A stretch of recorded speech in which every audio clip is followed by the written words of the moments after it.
Selamat malam teman-teman sekalian. Selamat beraktivitas.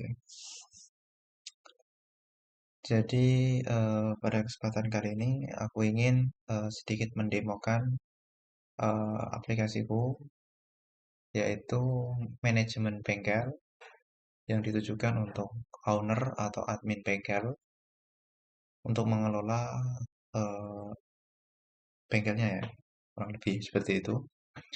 Di mana saya menggunakan Flutter, aplikasi berbasis Flutter untuk iOS, iOS ya, dan Android, di mana backend-nya menggunakan Firebase, ya, disimpan dalam satu database Firestore ya. Jadi saya menggunakan Firebase dan juga di sini tentunya membutuhkan internet ya untuk sinkronisasi data. Oke, nah, jadi tampilan aplikasinya seperti ini ya. Ini teman-teman yang saya tandai. Jadi ini aplikasi saya, aplikasi My Bengkel namanya. Ini tahapan MVP versi 1.0.0. Langsung saja kita tunjukkan ya. Sama ya teman-teman, aplikasi My Bengkel. Oke, jadi ketika kita pertama kali download ya, kita akan get started ya. Ya, kita akan disuruh login ya. Karena kita belum punya akun, belum pernah mendaftar, maka kita register dulu. Ya,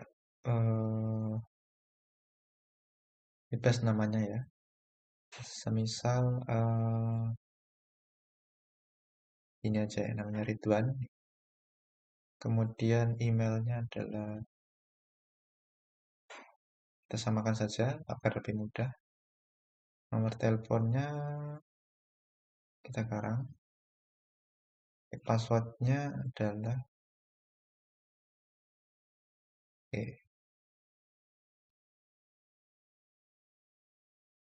oke, oke, berhasil. Kita sudah berhasil register ya. Kita login dulu dengan email dan password yang telah kita masukkan tadi. Misal tadi,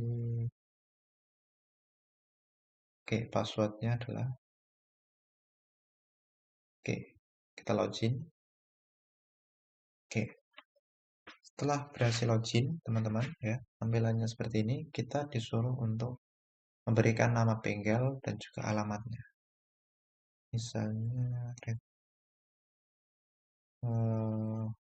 motor gitu aja. Alamatnya Jalan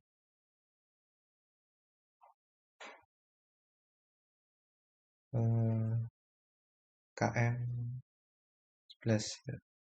Kita simpan. Oke, tampilan berandanya akan seperti ini, teman-teman. Kemudian kita karena kan kita belum kita baru masuk nih aplikasinya. Kita tambahkan dulu ya, teman-teman, spare part ya. Spare part yang kita jual nih. Misalnya saja oli aja ya. Oli MPX ya. Kode spare partnya mungkin terserah ya ini. Oke, kita misalkan saja. Deskripsinya opsional sih, bisa kosong aja. Matic kita aja. Untuk Matic, harga beli misalnya buat 45.000. Ya, kemudian harga jualnya misalnya 50.000 nih. Stoknya kita beli stok 100 saja. Oke, kita tambah spare part. Oh, ada titiknya teman-teman. Sorry. Oke, 100. Oke, oli MPX. Harga jualnya 50.000, stoknya ada 100 unit. Oke, kita cek dulu. Oke, otomatis di sini akan berubah ya teman-teman. Di bagian menu spare part. Spare part yang kita punya satu ya. nol yang terjual dan stoknya yang menipis nol juga. Oke, eh, misal nih ada orang yang ingin beli spare part ya, kita bisa tinggal eh, di menu ini ya, di menu spare part ini untuk membeli spare part, misalnya eh, oli MPX tadi, ya, misalnya ada orang beli oli MPX nih, kita bisa ini ya, berapa jumlahnya, kita bisa juga bisa. Oke, kita tambahkan, misalnya ada orang beli oli MPX, kita check out, oke berhasil, kita cek, oke otomatis pendapatannya akan masuk ya teman-teman di grafik pendapatan di bulan Juli. eh, Spare partnya satu terjual, pendapatannya adalah 50.000 nih. Grafik penjualannya juga ada. Oke, di sini ada riwayat penjualannya, penjualan langsung. Kemudian kita juga bisa, jika ada orang yang servis ya, kita juga bisa kelola di sini. Karena kita belum ada customer ya teman-teman, kita bisa tambah customer dulu. Misalnya saja eh, ini aja, ada orang. Jadi kita tanyakan dulu ketika ada orang servis ya, kita bisa tanyakan nomor teleponnya, ini bisa uh, bisa diisi atau enggak sih, nggak masalah. Alamatnya Jambu misalnya. Kalau nggak diisi nggak masalah sih teman-teman. Dan kode motornya kan bisa dilihat apa. eh ini aja. Kemudian jenis kendaraannya misalnya Honda Vario 125 gitu aja. Oke, kita bisa tambah pelanggan. Oke, akan muncul di sini. Sebenarnya di sini juga bisa sih teman-teman. Kita bisa tambahkan nama pelanggannya, atau jika sudah ada ya, sudah pernah kita input, kita tinggal cari aja. Ya, toh, nah, di sini akan muncul, kita klik yang Timur. Servisnya apa nih? Semisal mau ganti oli ya, oli. Kemudian deskripsi servisnya apa? Mungkin ada tambahan apa? Harga jasanya ya, misalnya saya buat 10.000. Oke, spare part yang diganti tentunya kan oli. Oke, oli MPX. Jadi seperti ini teman-teman. Kita klik simpan service. Oke. Lalu sebentar kita refresh. Oke, otomatis di work order akan otomatis dikerjakan. Statusnya dikerjakan. Dan jika sudah nih, misalnya sudah selesai, kita bisa update statusnya menjadi selesai ataupun juga dibayar. Oke, langsung kita refresh ya.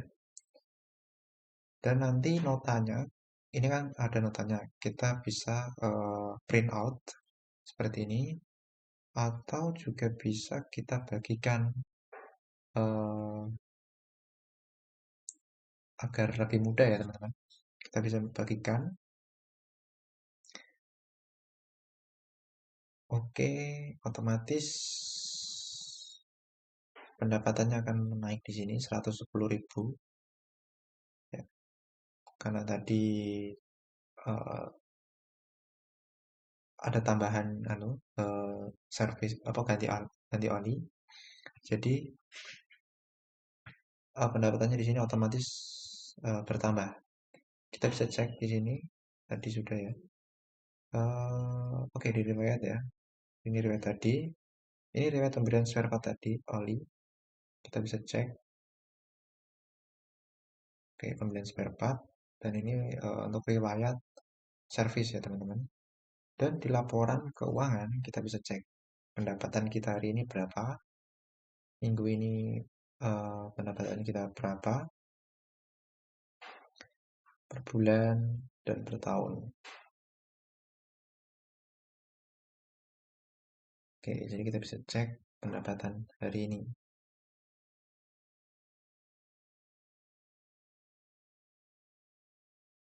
Oke, ada hari ini ya teman-teman.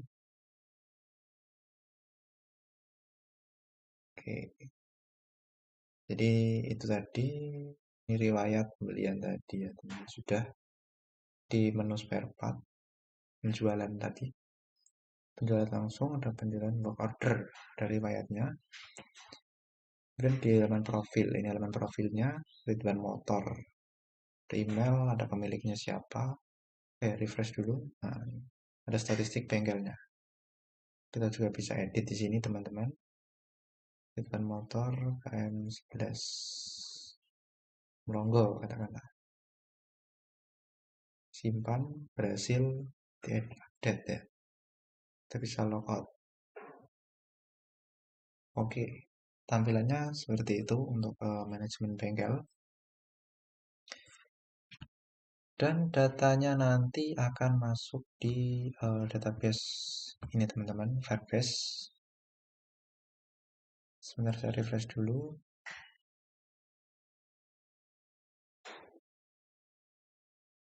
Oke. Ya, ini dia akan masuk di database siapa customernya.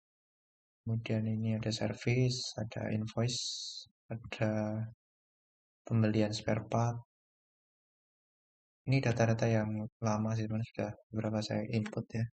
Saya sudah pernah beberapa kali menggunakan untuk pengujian.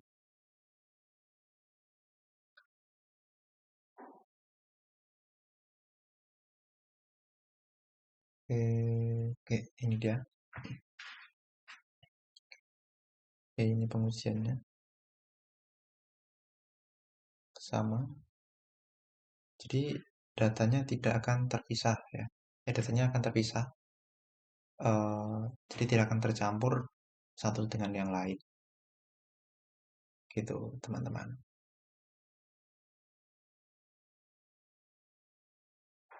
Oke, beda tadi kan. Ini data yang beda. Jadi tidak akan tercampur dengan eh, data yang tadi ya, teman-teman. Walaupun eh, satu database, tapi nanti ketika kita mendaftar sebagai user yang berbeda, nanti akan datanya akan terpisah. Jadi seperti ini tadi. Itulah untuk tahapan MVP, teman-teman. Tahapan MVP kurang lebih seperti itu, jadi masih tahapan awal. Dan nanti akan dikembangkan lebih lanjut. Ada perbaikan atau mungkin ada bug di beberapa titik ya. Jadi kurang lebih seperti itu untuk demo aplikasi manajemen bengkel My Bengkel. Terima kasih sudah menonton. Eh, jangan lupa untuk subscribe video saya ya, dan ikuti video saya selanjutnya. Terima kasih.